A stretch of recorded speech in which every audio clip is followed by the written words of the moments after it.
Al vivir nuestro día a día, es casi inevitable que nuestra fe se ponga a prueba.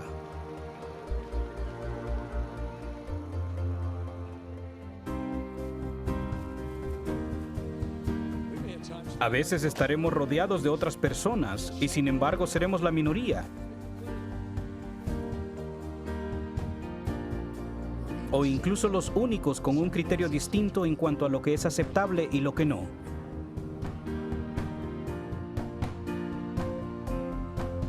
¿Tenemos el valor moral para defender nuestras creencias, aunque tengamos que hacerlo solos?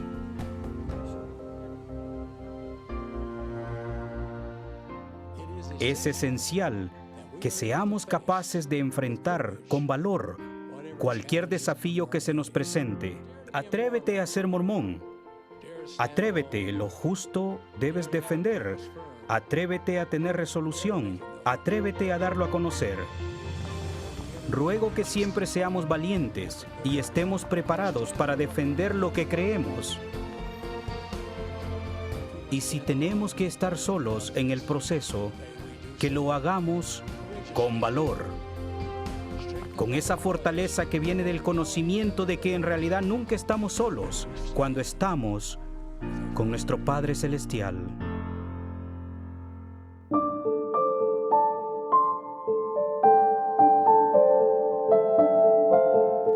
Muy buenos días, feliz día de reposo para ustedes, feliz semana para todos.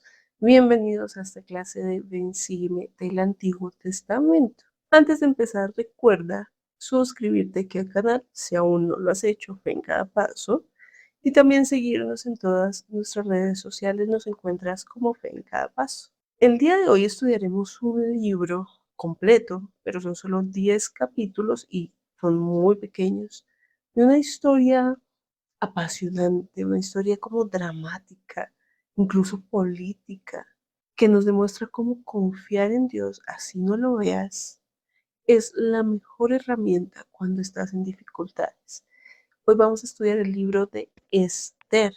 Esther tiene una historia muy interesante, una historia que aunque no menciona a Dios en ningún momento, es obvio que estamos hablando de él y su influencia. Resulta que, como habíamos hablado, muchos de los judíos estaban aún en el reino de Persia. Recuerden que Persia había conquistado Babilonia y bueno, se quedó con algunas personas que unas volvieron en la historia de Nehemías, de Esdras, pero había un remanente que permanecía aún allí, en el reino de Persia. Y entre esas estaba Esther. Esther creció como una niña judía, en una familia judía, pero vamos a ver de dónde salió y por qué es tan importante. Pero para eso tenemos que hablar de algunos personajes antes, como el rey de Persia, que era el rey Asuero.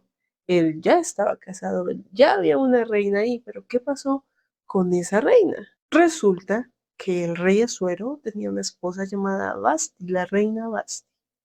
Hicieron un banquete y todo muy feliz, muy alegre. Incluso aquí lo menciona. El séptimo día, cuando el corazón del rey estaba alegre por el vino, o sea que estaba borrachín, le pidió a sus siervos que trajeran a la reina Basti delante del rey con la corona real para mostrar a los pueblos y a los príncipes su belleza, porque era hermosa de apariencia. Ella entonces dice que no quiso ir. A pesar de la orden del rey enviada por medio de los eunucos, y se enojó el rey muchísimo y se encendió en él su ira.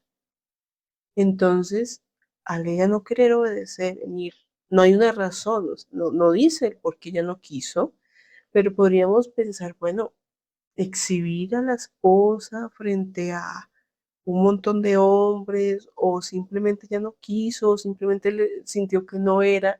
Bueno, lo que haya sido, lo que haya pasado por la mente de la reina Basti, ella no quiso obedecer al rey, y eso era traición, eso era considerado terrible. De hecho, sus siervos después le dicen al rey que si esta mujer Basti no tiene un castigo significativo, muchas otras mujeres serán igual de desobedientes o peor, que esto se puede volver en algo común entre las mujeres de Persia. Y miren lo que dice aquí en el versículo 19. Si le parece bien al rey, salga un decreto real de él, y escríbase en las leyes de Persia y de Media para que no sea abrogado, que no se presente más Basti delante del rey Asuero, y que el rey haga reina a otra que sea mejor que ella. Esta no me sirvió, entonces la voy a cambiar. Pero eso, que podría parecer circunstancial, sirve mucho para que Esther entre en escena. Y dice aquí en el siguiente versículo: y el decreto que dicte el rey será oído en todo su reino, aunque es grande, y todas las mujeres honrarán a sus maridos, desde el mayor hasta el menor.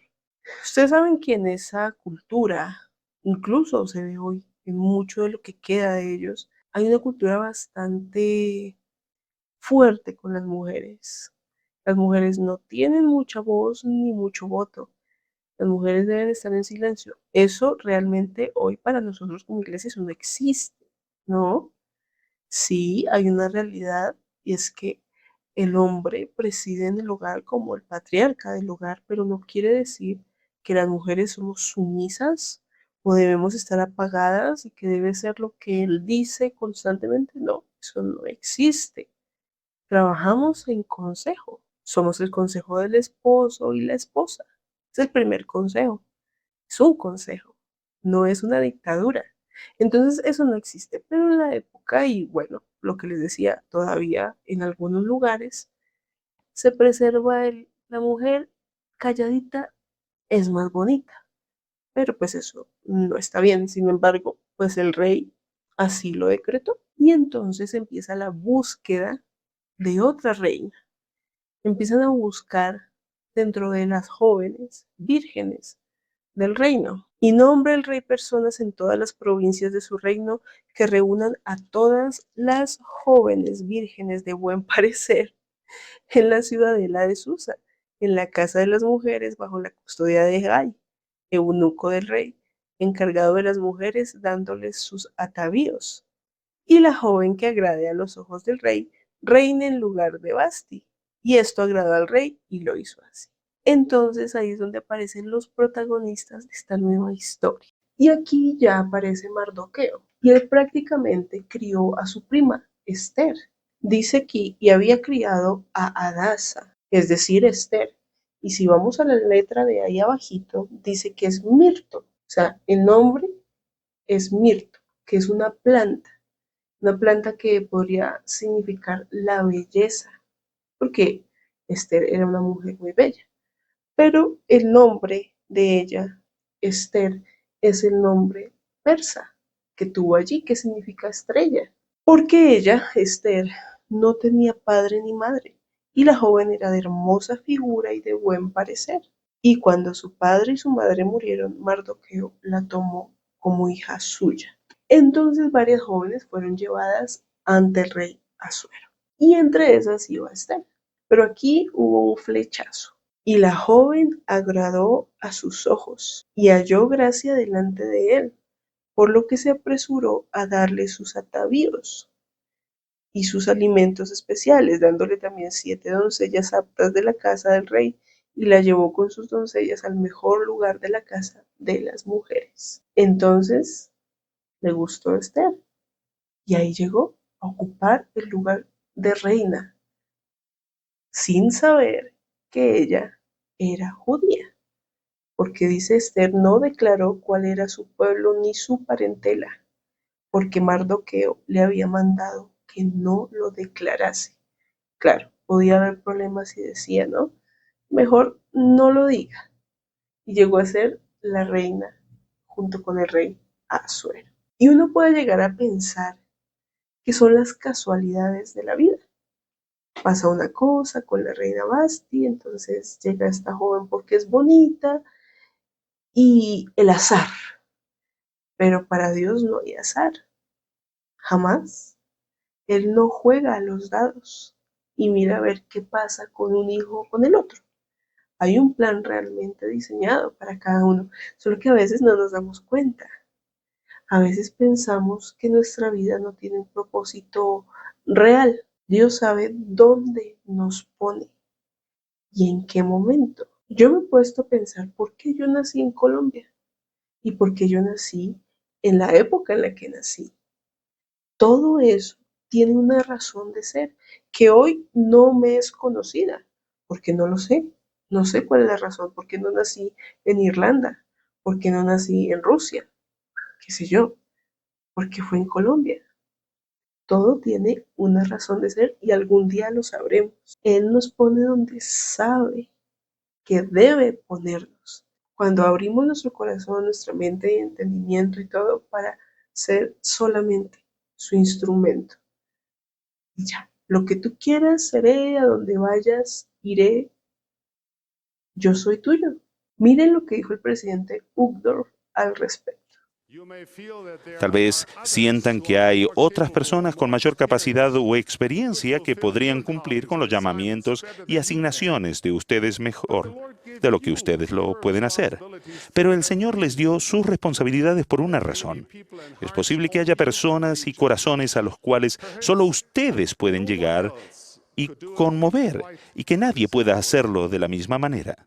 A veces hay cosas que para algunas personas son tan difíciles de lograr y para otras es tan fácil y uno se pregunta por qué. Es por la misma razón. Dios nos pone en el lugar que debemos estar. Pasa mucho en la misión. Bueno, yo no fui misionera, pero pasa en la misión que a veces hay misioneros varones que no pueden entrar o tocar los corazones de algunas personas, pero las hermanas misioneras sí pueden hacerlo porque tienen dones especiales, ¿sí? Entonces cada uno debe estar donde debe estar. ¿O ustedes creen, por ejemplo, que fue una casualidad que Nefi se encontrara con Labán borracho solo por ahí? No hay casualidades. Y no pasemos sin leer este versículo 17. Y el rey amó a Esther más que a todas las otras mujeres, y ella halló gracia y benevolencia delante de él, más que todas las otras vírgenes, y puso la corona real sobre su cabeza, y la hizo reina en lugar de Vasti.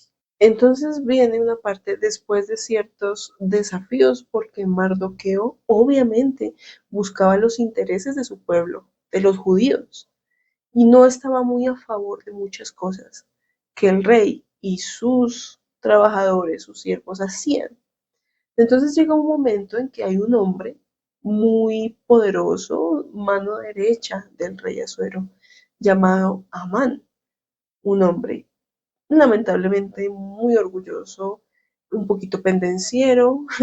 Entonces este hombre exigía con el favor del rey que todas las personas le rindieran pleitesía, se arrodillaran cuando el hombre pasaba. Todos debían hacerle la venia y arrodillarse. Pero resulta que Mardoqueo no está muy de acuerdo con eso porque no se le va a arrodillar a él. Y de hecho dice acá, y todos los servidores del rey que estaban a la puerta del rey se arrodillaban e inclinaban ante Amán, porque así lo había mandado el rey. Pero Mardoqueo ni se arrodillaba ni se inclinaba. Y los servidores del rey que estaban a la puerta dijeron a Mardoqueo, ¿por qué traspasas el mandato del rey? Él no les hacía caso ni los escuchaba. No me interesa, no me interesa. Entonces estas personas van y le dicen a Amán, hey, hay un hombre llamado Mardoqueo que no quiere arrodillarse ante ti. Él ya lo identifica y se llena de ira, dicen las escrituras, se llena de ira. Entonces tiene una idea muy curiosa porque se entera que él es judío. Y dijo Amán al rey Asuero, hay un pueblo esparcido y diseminado entre los pueblos de todas las provincias de tu reino, y sus leyes son diferentes de las de todo pueblo, y no observan las leyes del rey, y al rey no le beneficia dejarlos vivir. Si le parece bien al rey, decrétese que sean destruidos, y yo pagaré 10,000 talentos de plata en manos de los que manejan los asuntos reales, para que sean traídos a los tesoros del rey. Entonces, simbólicamente, el rey Asuero le da esa libertad a Amán de hacer lo que quisiera. Le da su anillo, le dice, tú encárgate de ese problema. Quédate con la plata y también con el pueblo, para que hagas con él lo que bien te parezca. Y entonces este hombre Amán, lleno de orgullo y de ira, pues declara un exterminio. Esta no es la primera vez que quieren exterminar al pueblo judío. Muchas veces han querido exterminarlo. Unos casi lo logran y todavía persiguen mucho al pueblo judío.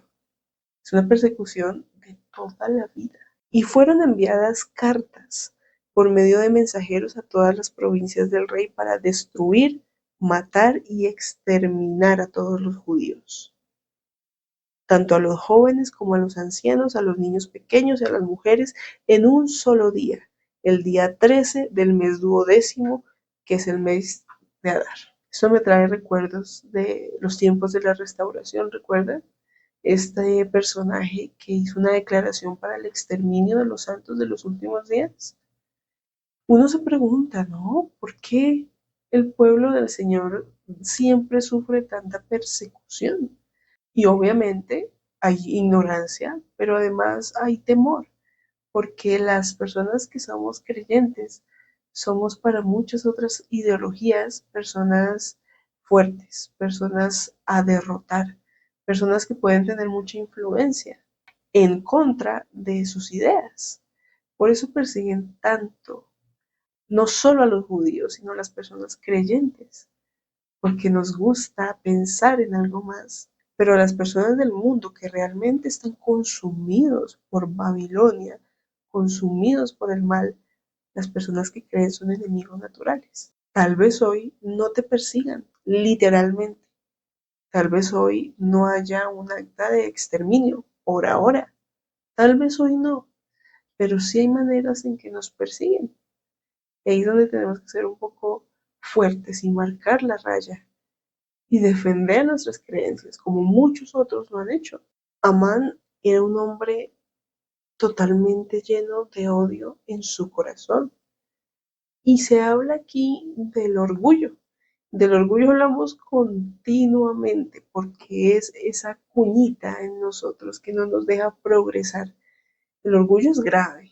En el libro de Mormón, exactamente en Alma 5, dice aquí, y quiero que lo pienses en ti, o sea, no pienses en nadie más, piensa en ti. He aquí, os halláis despojados del orgullo, si no, yo os digo que no estáis preparados para comparecer ante Dios. He aquí, debéis disponeros prontamente, porque el reino de los cielos pronto se acerca, y el que no esté preparado no tendrá vida eterna. El orgullo parece que no es una tontería. Ay, es que yo soy un poquito orgulloso, soy orgullosa. No pasa nada, eso se arregla luego. No, el orgullo es el principio de muchos otros males, mucho más serios. Por orgullo, las personas llegan a acabar con la vida de muchos otros. Por orgullo se acaban relaciones familiares. Por orgullo se acaban amistades.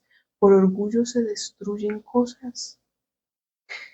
Entonces debemos evaluar en qué grado está nuestro orgullo, porque pues lamentablemente todos somos orgullosos, esa es una realidad, porque aún no nos hemos convertido realmente.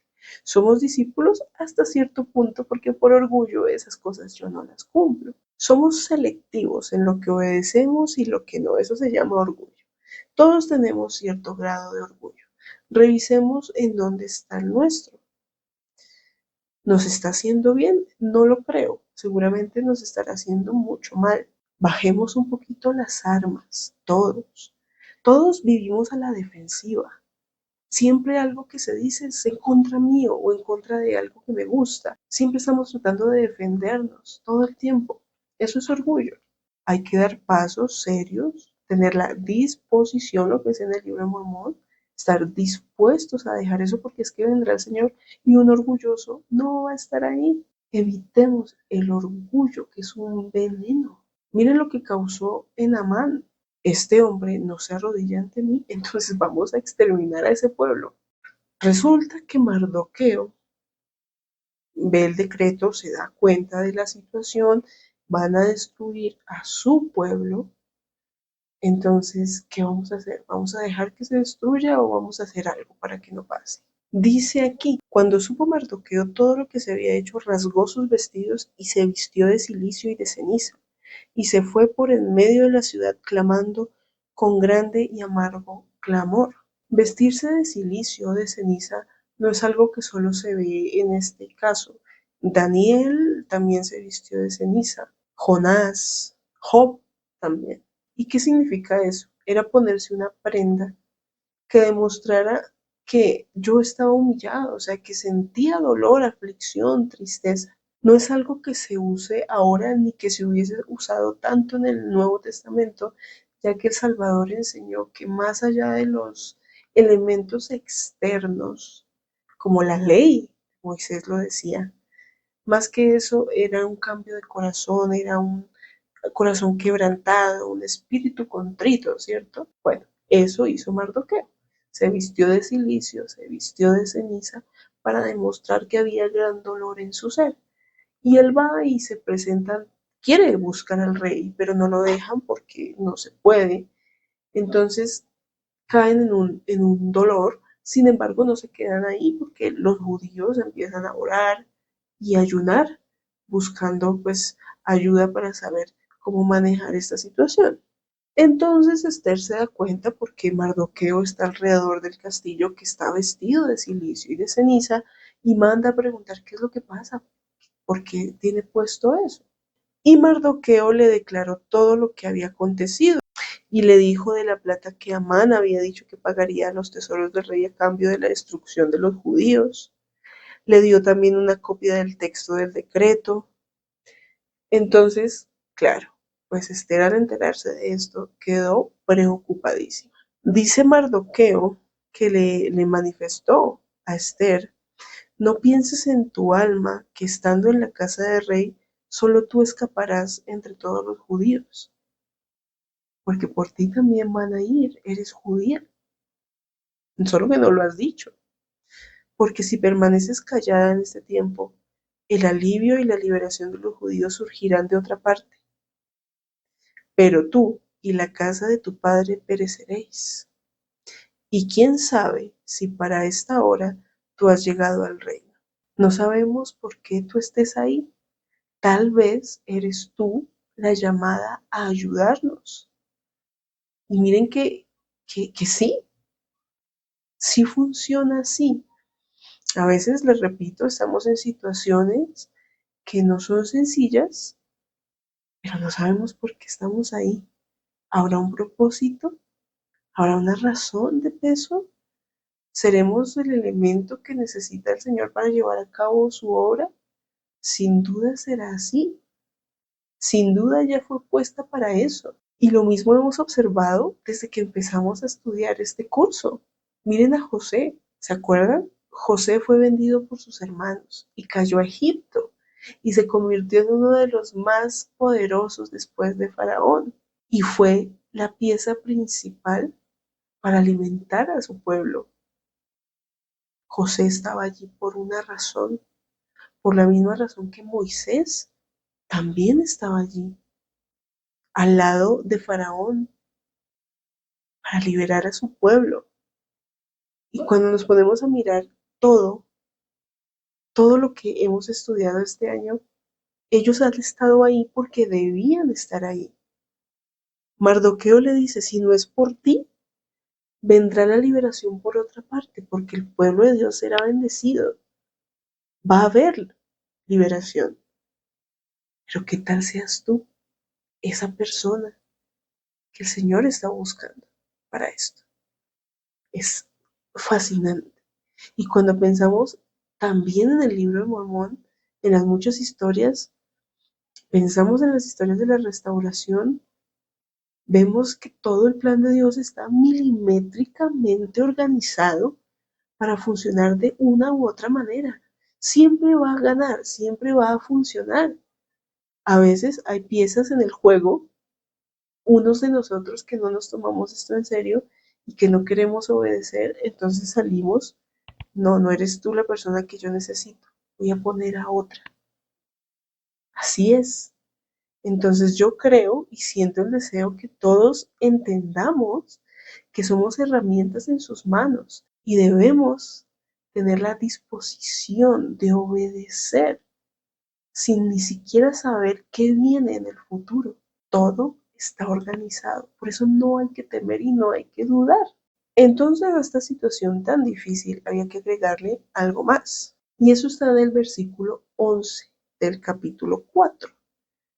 Todos los servidores del rey y el pueblo de las provincias del rey saben que para cualquier hombre o mujer que entre al patio interior para ver al rey sin ser llamado, hay una sola ley: ha de morir, salvo aquel a quien el rey extienda el cetro de oro, ese vivirá. Y yo no he sido llamada para entrar a ver al rey estos 30 días. Si ella iba a decirle, oye, esposo mío, no hagas eso con el pueblo, la iban a matar. Nada más y nada menos. La ley es para todos. Ese era el temor. Entonces, súmenle que a la situación de Amán contra los judíos, ahora si ella entraba a interceder, podía morir. Entonces, ella responde a Mardoqueo y le dice, ve y reúne a todos los judíos que se hallan en Susa y ayunad por mí, y no comáis ni bebáis en 3 días, ni de noche ni de día. Yo también ayunaré con mis doncellas igualmente, y así entraré a ver al rey, aunque no sea conforme a la ley.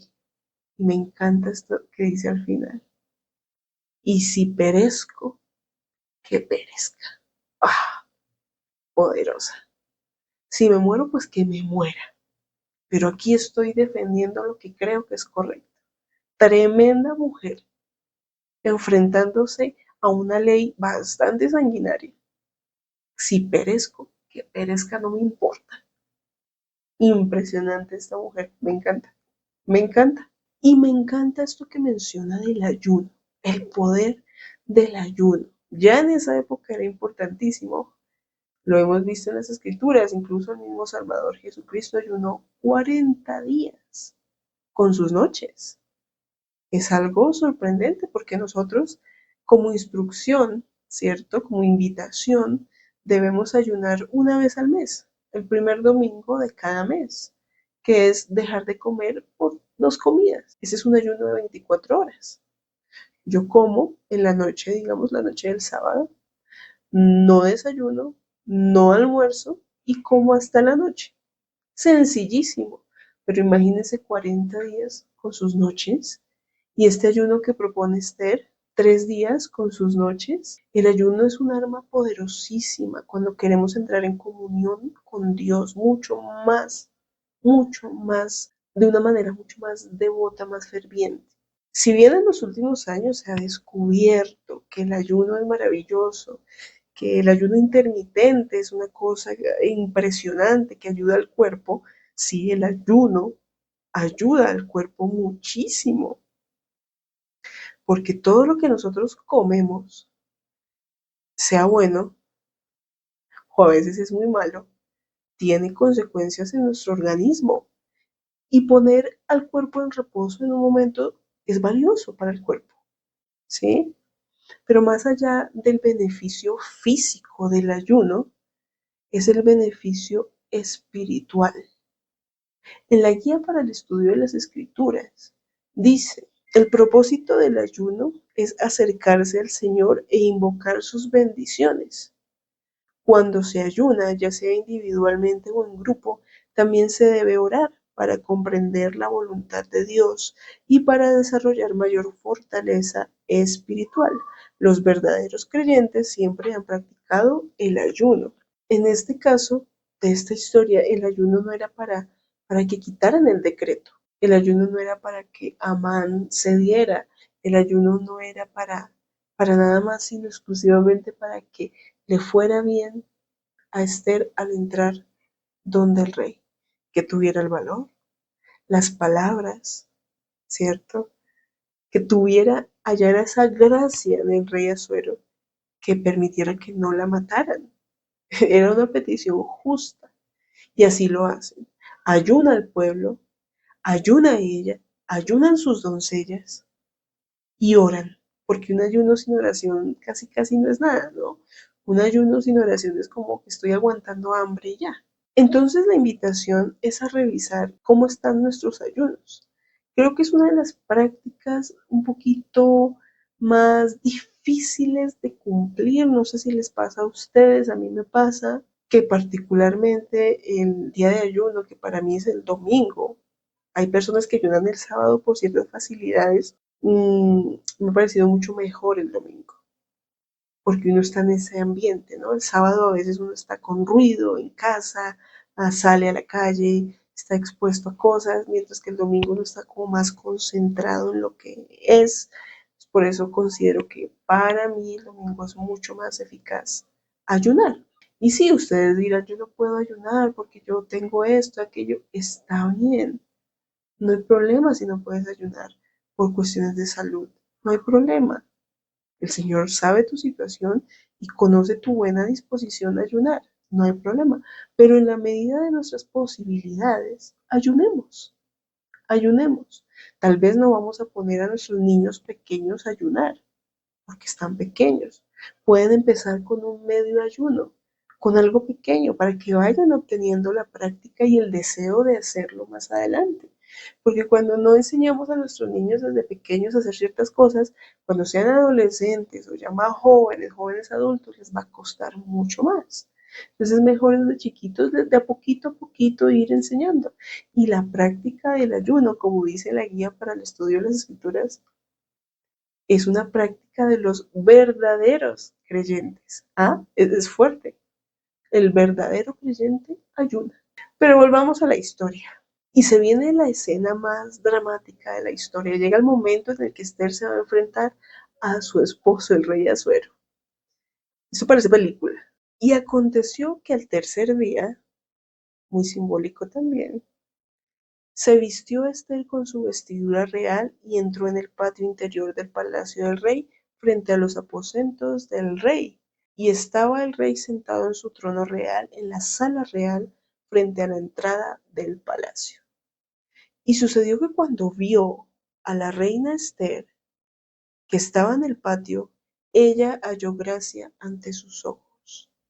Y el rey extendió hacia Esther el cetro de oro, recuerdan que lo mencionó, que tenía en la mano. Entonces se acercó a Esther y tocó la punta del cetro. Y dijo el rey, ¿qué deseas, reina Esther? ¿Y cuál es tu petición? Hasta la mitad del reino te daría. Finalmente, triunfó. Fue una mujer valiente que se enfrentó a la muerte por su pueblo y salió bien. Hasta este punto todo va muy bien. Volviendo al tema de la valentía de Esther, perezca, si perezco, pues perezco. Muchos de nosotros nos hemos enfrentado a situaciones donde hemos tenido que ser valientes en nuestro testimonio, en nuestra fe. Yo recuerdo cuando era muy niña, yo tenía unos 7 años, tal vez, no sé si ya había cumplido los 8, creo que no. Yo tenía un amiguito del colegio y ese amiguito vivía muy cerca de mí, a unos pasos, muy poco, y me invitó a su casa a jugar con videojuegos y cosas. Yo fui a su casa y estando ahí jugando un rato, pues su mamá nos llamó, niños, bajen. Entonces bajamos porque nos iban a dar un refrigerio, lo que aquí en Colombia llamamos unas onces, que es un refrigerio. Y ella tenía allí dos copas, dos tazas de café. Yo era una niña muy chiquita y me veo en esa situación. Estoy sola, mis papás no están ahí. Nadie sabe de los que estamos ahí que yo soy miembro de la iglesia y tengo enfrente mío a una taza de café. Si me la hubiera tomado, nadie se hubiera dado cuenta. Yo no digo nada en casa, nadie lo sabe, pero yo tomé el camino difícil. Ser valiente, respirar y decir, yo no tomo café. La señora ni siquiera me hizo muchas preguntas. Simplemente me dijo, ¿quieres leche caliente? Y le dije, bueno, sí, leche caliente, sí. Y me tomé la leche caliente. Ni siquiera tenía 8 años, o quizás lo tenía recién cumplidos.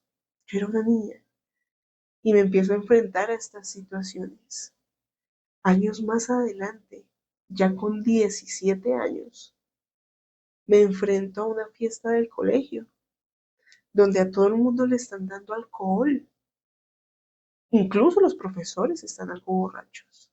Para mí el alcohol nunca ha sido una tentación, ni el cigarrillo, ni nada de esas cosas. Ni siquiera lo considero. Pero sí empezó una presión en ese momento. Empezaron a ofrecerme licor, pero desesperados, que tenía que tomar, que tenía que tomar. Y yo todo el tiempo decía, no, gracias, no, no, gracias, yo no tomo, no, gracias, yo no tomo. La cosa se puso mucho peor porque empezaron a insistir más. Y yo que no, y ya me tocó ponerme seria. No, ya no más. Entonces un muchacho de mi salón, de mi curso, me tomó por acá para sostenerme la cabeza y me puso la copa aquí en la boca para que yo no pudiera rechazarla y él tenerme la cabeza y que yo tomara alcohol. Aún me puse más enojada y ya me tocó, pero supremamente seria, que no, prácticamente un grito, que no, y no tomé. Ellos dejaron de molestarme. ¿Hubiera podido tomar? Sí, y a nadie le hubiera importado si yo hubiera tomado. Y hubiera sido la salida fácil. Para Esther también hubiera sido la salida fácil. Ay, no, Mardoqueo, es que me van a matar. Me van a matar y yo prefiero no meterme en ese problema. Pero ella escogió el camino difícil. A veces estamos solos y tenemos que defendernos solos. Pero ahí es donde uno tiene que evaluar dónde tengo mis prioridades. ¿Realmente creo en esto o no lo creo? ¿Realmente es importante para mí o no lo es? Y esa es la suficiente motivación para defenderlo. Estos son ejemplos que yo les di de mi vida muy sencillos. Ser valiente es incómodo, es difícil. Y a veces una vocecilla nos dice, qué vergüenza, ¿qué van a decir de ti? ¿Qué van a decir de mí si yo no acepto esto? Pero eso no es lo más importante, es qué va a decir Dios. Si yo ya hice un convenio con Él de obedecerle, si yo ya hice un convenio con Él, me bauticé, me comprometí, creo en lo que me dice, ¿por qué por la vergüenza me dejó caer? Así como yo he sido valiente en muchas de estas cosas, en muchas otras no he sido lo suficientemente valiente y me he arrepentido de eso. ¿En qué momento de su vida tuvieron que ser valientes en su testimonio del Señor? Nos pasa a todos. ¿En qué momento has tenido que ser valiente aunque estuvieras solo? Porque a veces apoyarse con alguien es más fácil. Los dos somos miembros de la iglesia, los dos tenemos estos principios, pues es más fácil. Pero cuando estamos solos, ¿cuándo les ha tocado ser valientes? Déjenlo ahí en los comentarios. Los quiero leer sus experiencias. El rey no la mata, la escucha, accede a ir a cenar con Amán, que es la propuesta que ella le hace. ¿Por qué no cenamos con Amán mañana? Para hablar unas cositas que necesitamos aclarar. Y así se hizo. Lo curioso es que Amán, un hombre lleno de ira y de odio, etcétera, le comenta eso a su esposa y le comenta que vio a Mardoqueo, que Mardoqueo con cara como aquí yo no me le arrodillo a usted y no va a pasar. Claro, eso lo enfurecía mucho más. Y la esposa de Amán le dice, ¿sabes qué? Hazte una horca. ¿Saben qué es una horca, no? Una soga para colgar y matar a las personas. Haz una horca y proponle al rey que maten ahí en público a Mardoqueo. Cuando están en el banquete, le dice el rey Asuero a Esther, bueno, ¿qué es lo que quieres, reina? Lo que tú quieras, yo te doy, lo que me pidas, te doy. Una devoción a ella completa. Y ella le dice, oh rey, si he hallado gracia ante tus ojos, y si le place al rey mi petición es que se me conceda la vida, y mi deseo, la vida de mi pueblo. Porque hemos sido vendidos, yo y mi pueblo, para ser destruidos, para ser muertos y exterminados. Entonces ya le dijo, yo soy judía, y quiero que mi pueblo viva. Y respondió el rey Asuero, ¿quién es? ¿Y en dónde está aquel que pretende en su corazón hacer tal cosa, destruir al pueblo? Esther dice, el enemigo y adversario es este malvado Amán. Entonces Amán se llenó de miedo delante del rey y de la reina.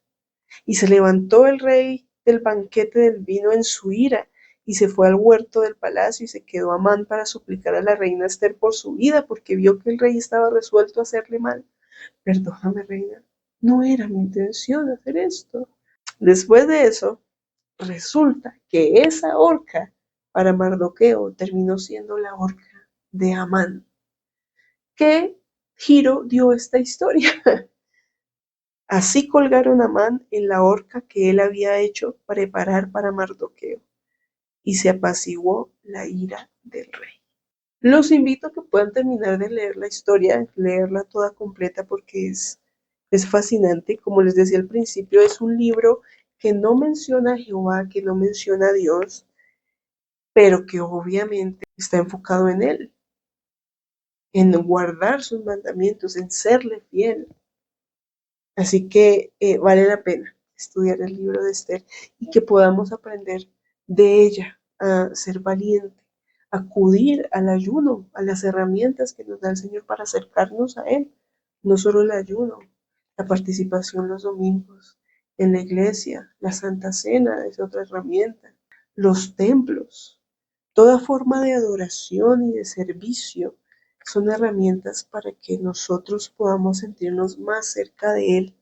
Yo les testifico con todo mi corazón que Dios quiere que sus hijos sean valientes. Dios nuestro Padre no quiere hijos flojos, no quiere hijos perezosos, quiere hijos que salgan adelante, hijos que defiendan sus principios y sus verdades a pesar de que el mundo esté en su contra. Hoy, cuando vemos cómo está nuestra situación mundial, podemos decir que el mundo está en nuestra contra. Lo que antes era malo, ahora es bueno. Y lo que antes era bueno, ahora es malo. Y nosotros, como creyentes, somos los malos de esta historia porque no aceptamos ciertas cosas. Pero ahí está nuestra valentía de decir, yo creo en esto firmemente. Creo en Dios y creo en sus mandamientos. Y así el mundo entero se nos venga encima, nosotros estamos ahí para defenderlo y defendernos. Yo les testifico que el Padre no solo nos pone en el lugar que Él quiere ponernos, sino que también nos capacita, nos da los talentos y los dones que necesitamos para cumplir con la misión que Él tiene para nosotros. Así como el mismo Salvador fue instrumento en sus manos, el mejor instrumento de todos para darnos salvación a todos, nosotros también somos parte de ese plan e instrumentos en sus manos. Testifico que las prácticas como el ayuno, como la oración, todavía son eficaces, todavía funcionan y debemos ser un poco más juiciosos con la práctica de ellas. No las abandonemos, aunque sea difícil a veces rechazar un dulcecito en la capilla o un desayuno, seamos serios y tomémonos esto en serio. Les dejo esta lección en el nombre de Jesucristo. Amén. Gracias por llegar hasta acá. Por favor, suscríbete aquí a Fe en Cada Paso si no lo has hecho. Síguenos en redes sociales y la próxima clase, el próximo domingo, nos veremos. con una historia de un hombre al que le pasó de todo en esta vida, pero nunca se quejó. Grande. Nos vemos el próximo domingo.